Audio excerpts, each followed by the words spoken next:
இந்த வீடியோ பார்க்குற அனைவருக்கும் வணக்கம்.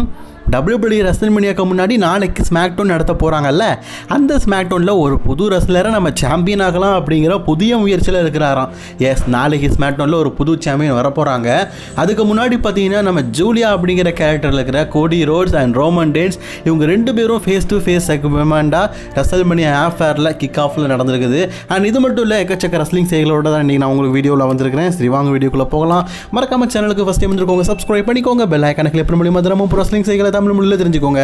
ஸ்ட்ரீட் ஃபைட்டர் படத்தோடைய முன்னோட்ட காட்சியை இப்போதைக்கு ரிலீஸ் பண்ணிக்கிறாங்க. அதாங்க ட்ரைலரை ரிலீஸ் பண்ணியிருக்கிறாங்க.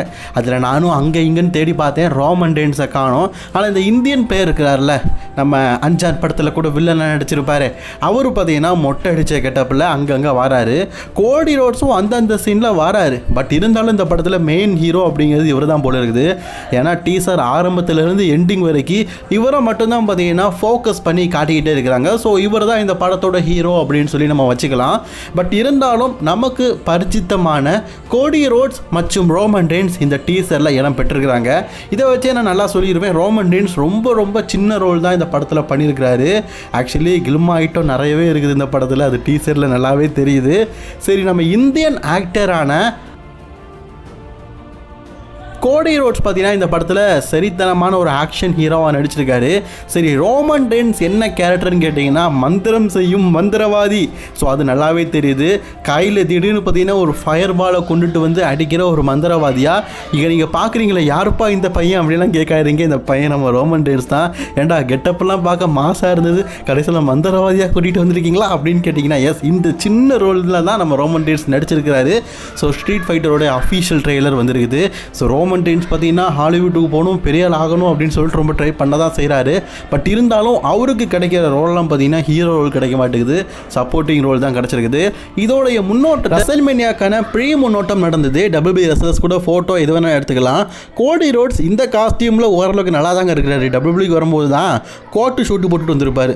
ஆனால் மண்டையாக பார்க்கும்போது தான் கீரிப்புள்ள காய்ஞ்சது மாதிரி இருக்குது. நம்ம ஒரு படத்தில் கவுண்ட் பண்ணி சொல்லுவார்ல, 2 ரூபா எண்ணெயை வாங்கி தலையில் தேய்க்க மாட்டியான்னு, அந்த மாதிரி முடியெல்லாம் பார்த்தீங்கன்னா நீண்டுக்கிட்டு நிற்குது. ஒரே நாளில் எப்படி கோடி ரோட்ஸ் இந்த விக மாட்டினாரு அப்படின்னு தான் தெரில. சரி, இந்த கெட்டப்போதை தான் பார்த்தீங்கன்னா நம்ம கோடி ரோட்ஸ் வந்து இந்த படத்தோடைய முன்னோட்டத்துக்கு வந்திருக்காரு. ஆக்சுவலி இதை WWE ஃபேன்ஸ் மேட்லேயே ப்ரொமோட் பண்ணுறாங்க. இதில் நம்ம ரோமன் ரெயின்ஸு, அப்புறம் இந்தியன் பிளேயர், இந்த படத்தில் நடித்த எல்லாருமே பார்த்தீங்கன்னா பங்கெடுத்துருக்கிறாங்க. குரூப்பாக எல்லாருமே சேர்ந்து பார்த்தீங்கன்னா ஃபோட்டோ எடுத்துருக்காங்க. ஈவன் நம்ம ரோமன் ரெயின்ஸ் பார்த்தீங்கன்னா WWE தீம் மியூசிக்கான ரோமன் ரெயின்ஸோடைய தீம் மியூசிக்கில் வந்திருக்காரு. பிகாஸ் இது WWE ஷோ தான். இந்த படத்தை கொஞ்சம் ப்ரொமோட் பண்ணதுக்காக இந்த படத்தில் நடித்த எல்லாருமே வந்திருந்திருக்காங்க. அதில் Cody Rhodes and Roman Reigns face to face பார்த்து பேசவும் செஞ்சுருக்கிறாங்க, ஒன்றா சேர்ந்து ஃபோட்டோவும் எடுத்துருக்காங்க. இது மட்டும் இல்லாமல் இந்த ஃபேன்ஸ் மேட்டில் ரோமன் ரெயின்ஸ் மட்டும் இல்லை, கோடி ரோட்ஸ் மட்டும் இல்லை, ஓபா ஃபெமிலிருந்து பல பேர் பங்கேற்றுக்கிறாங்க. குறிப்பாக நான் சொல்லணும் அப்படின்னா நம்ம ஓபா ஃபெமி என்ட்ரன்ஸ், அதாவது ஓபா ஃபெமி பார்த்தீங்கன்னா சூப்பராக நடப்பார் தெரியுமா, அந்த என்ட்ரன்ஸை பார்த்தீங்கன்னா WWE ஃபேன்ஸ் வந்து நாங்களும் நடந்து காட்டுறோம் அப்படின்னு சொல்லிட்டு ட்ரை பண்ணியிருக்கிறாங்க. பார்க்கறதுக்கே ரொம்ப நல்லா இருந்தது. ஸோ விதவிதமான ரெஸ்லர்ஸ் பார்த்தீங்கன்னா விதவிதமாக நடந்து காட்டினாங்க. ஆக்சுவலி இப்படி பேசும்போது ஓபா ஃபெமி கையில் WWE சாம்பியன்ஷிப் இருந்தது. அந்த WWE சாம்பியன்ஷிப்போட தான் பார்த்தீங்கன்னா ஓபா ஃபெமி ஒவ்வொரு ரசிகரையும் இன்ட்ரோ பண்ணுறாரு. ஒவ்வொருத்தரும் ஓபா ஃபெமி இன்ட்ரோ மாதிரியே நடந்து காட்டினாங்க. ஆக்சுவலி இது ஒரு ஆசை தானே, இப்போ WWE ரிங் இருக்குது, அந்த ரிங்கில் நானும் நமக்கு பிடிச்ச ரெஸ்லர்ஸ் மாதிரியே நடக்கணும், தீ மியூசிக்கை போட்டு நடக்கணும் அப்படிங்கிற ஆசை இருக்கும்ல, அதுதான் இதோடைய மெயின் கான்செப்ட். ஸோ அதை பல ஃபேன்ஸ் பார்த்தீங்கன்னா இந்த காசு கொடுத்து இப்படி நிறைவேற்றிருக்கிறாங்க. ஆக்சுவலி இது வந்து சும்மா கிடையாது, காசு கொடுத்து தான் இதில் பங்கேற்றிருக்கிறாங்க, காசு கொடுத்து தான் நிறைவேற்றிருக்காங்க. WWE பார்த்தீங்கன்னா இப்போ ராண்டி ஆர்டன் ரெஸ்ல்மேனியாக்காக ரெடி பண்ணிட்டு இருந்தாலும், நேற்றுக்கு டேவ் மில்சர் அவருடைய ரேடியோவில் பார்த்தீங்கன்னா ஒரு முக்கியமான விஷயத்த சொல்லியிருப்பார்.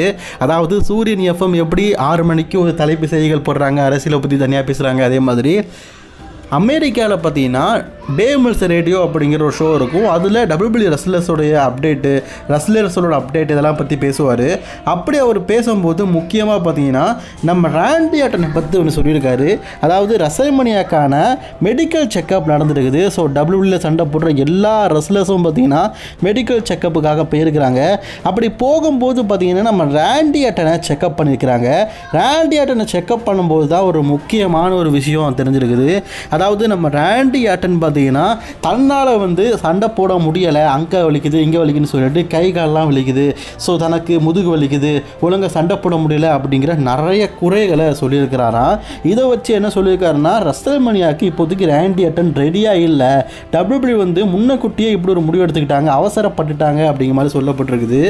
ஆக்சுவலி இது உண்மையிலேயே பார்த்தீங்கன்னா சோகமான விஷயந்தான். WWE பார்த்தீங்கன்னா கொஞ்சம் முன்னேற்றமாக ரேண்டி ஆர்டனுடைய கண்டிஷன் எப்படி இருக்குது அப்படிங்கிறத முடிவு பண்ணிவிட்டு ரசல்மனியாவில் சண்டை போடுறதுக்காக கூட்டிகிட்டு போயிருக்கலாம். இப்போ பார்த்தா ரேண்டி ஆர்டன் பார்த்தீங்கன்னா மெடிக்கலி கியூர் இல்லை அப்படிங்கிற மாதிரி சொல்லப்பட்டிருக்குது.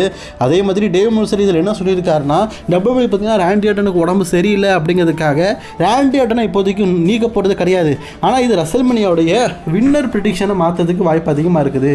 ஒருவேளை இந்த மேட்சோடைய வெற்றியாளர் அப்படிங்கிறது ரேண்டி ஆர்டனாக இருந்தால் இதுக்கப்புறமா ரேண்டி ஆர்டன் வெற்றி பெற வாய்ப்பு இருக்காது. ஏன்னா ரேண்டி ஆர்டன் உடல்நிலையாக வந்து இப்போ சரியில்லை, அவரே பார்த்தீங்கன்னா தன்னால் இப்போ வந்து ஒழுங்காக சண்டை போட முடியலை, கை வலிக்குது கால் வலிக்குது அப்படிங்கிற மாதிரி சொல்லியிருக்கிறதுனால ரேண்டி ஆர்டன் மெடிக்கலி சரியில்லை, இது வந்து ரசல்மனியாவுடைய வின்னருடைய ப்ரெடிக்ஷனே மாற்றும் அப்படிங்கிற மாதிரி சொல்லியிருக்கிறாரு. ஸோ நம்மளாம் ரேண்டி ஆர்டன் சாம்பியன் ஆகும்னு எதிர்பார்த்துட்டு இருந்தால் ரேண்டி ஆர்டன் மெடிக்கலி கியூர் இல்லைன்னு சொல்லியிருக்கிறாங்க. இப்போது ரேண்டி ஆர்டன் கடைசி வரைக்கும் 15 டைம் சாம்பியன் ஆக மாட்டார் போல இருக்குதே. ரசல்மனியா நடக்க போது WWE ஆசைப்பட்ட மாதிரி எல்லா ரசலருக்கும் மேட்ச் கொடுக்க முடியலை. ஈவன் லாஸ்ட் இயர் ரசல்மனியாவில் சாம்பியன்ஷிப்பாக மோதினவங்க கூட இந்த வருஷம் பார்த்தீங்கன்னா எந்த விதமான மேட்சும் இல்லாமல் இருக்கிறாங்க. பட் ஆனால் ட்ரிபிள் ஹெச் பார்த்தீங்கன்னா அதில் ஒரு முக்கியமான ஒரு ரசலருக்கு இந்த வாரம் ஸ்மாக் டவுன்லேயே நம்ம அந்த டைட்டில் மேட்சை கொடுத்துலாம் அப்படி முடிவு பண்ணியிருக்காரு. அது வேறு யாருமே கிடையாது, டிஃபனி சேஷன் பார்த்தீங்கன்னா இதுக்கு முன்னாடி லாஸ்ட் இயர் உமன்ஸ் சாம்பியன்ஷிப் ஆகும் போது ரசல்மனியாவில் ஒரு மூவ்மெண்ட் பண்ணியிருப்பாங்கல்ல, அவங்க வந்து இந்த வருஷம் ரசல்மனியாவில் பார்த்தீங்கன்னா எந்த விதமான மேட்சும் இல்லை இருக்காங்க. பட் ஆனால் ட்ரிபிள் ஹெச் பார்த்தீங்கன்னா இந்த வாரம் நடக்க போகிற ஃப்ரைடே நைட் ஸ்மாக்டவுன், அதாவது இந்த வாரம் நடக்க போகிற ஸ்மாக்டவுன்லேயே அவங்களுக்கு ஒரு சாம்பியன்ஷிப்பான வாய்ப்பை அனௌன்ஸ்மெண்ட் பண்ணிட்டாரு. அதாவது டிஃபனி சேஷனுக்கும் ஜூலியாவுக்கும் பார்த்தீங்கன்னா யுனைடெட் சாம்பியன்ஷிப் மேட்ச் ஆல்ரெடி இந்த மேட்ச் 2 வாரத்துக்கு முன்னாடி நடந்திருந்தது. இப்போ ரீ மேட்சாக இந்த வாரம் நடக்க போதான். ஆக்சுவலி இந்த மேட்ச்சில் டிஃபனி சேஷனை சாம்பியன் ஆக்கி ரசல்மனியாவுக்கு முன்னாடி டிஃபனி சேஷனை சாம்பியன் ஆக்கி நம்ம அழகு பார்ப்போம். அதாவது ரசல்மனியாவில் தான் உங்களுக்கு மேட்ச் கொடுக்கல, ஆனால் ரசல்மனியாவுக்கு முன்னாடி நடக்கிற ஸ்மாக்டவுனில் இவங்களை சாம்பியன் ஆக்கி அழகு பார்ப்போம் அப்படிங்கிற ஒரு அப்டேட் கிடச்சிருக்குது. அப்படி இப்போ ட்ரிபிள் ஹெச் பண்ண போகிறாருன்னு.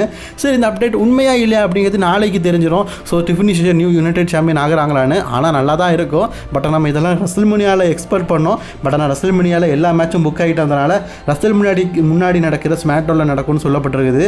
சரி, நீங்கள் இதுக்காக எத்தனை பேர் வெயிட் பண்ணுறீங்க? ஸோ நாளைக்கு நடக்க போகிற ஸ்மாக்டவுனில் மேபி நம்ம டிஃபனி சேஷன் நியூ யூஎஸ் சாம்பியன் எப்படி இருக்கும்?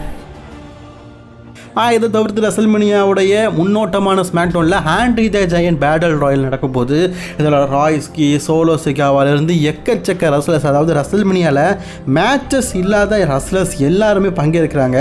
இந்த பேட்டில் ராயலில் வெற்றி பெறவங்க 2026 ஆண்ட்ரி த ஜெயண்ட் பேட்டில் ராயலோட வெற்றியாளர் அப்படின்னு சொல்லிட்டு அறிவிப்பாங்க. சரி, நான் உங்கள்கிட்ட கேட்குறேன், இந்த ஆண்ட்ரி த ஜெயண்ட் பேட்டில் ராயலில் யார் வெற்றி பெறுவா? மேட் கொரோனாவா, இல்லாட்ட ராய்ஸ்கியா, அல்லது சோலோ சிகாவா? உங்களோட கருத்துக்களை கமெண்ட் பண்ணிக்கோங்க. சோலோ சிகாவான்னு சொல்லும்போது ஞாபகம் வருது, இந்த வாரம் ஃப்ரைடே நைட் ஸ்மாக்டவுனில் இன்னொரு அனதர் மேட்ச் இருக்குது. 8-man street fight match.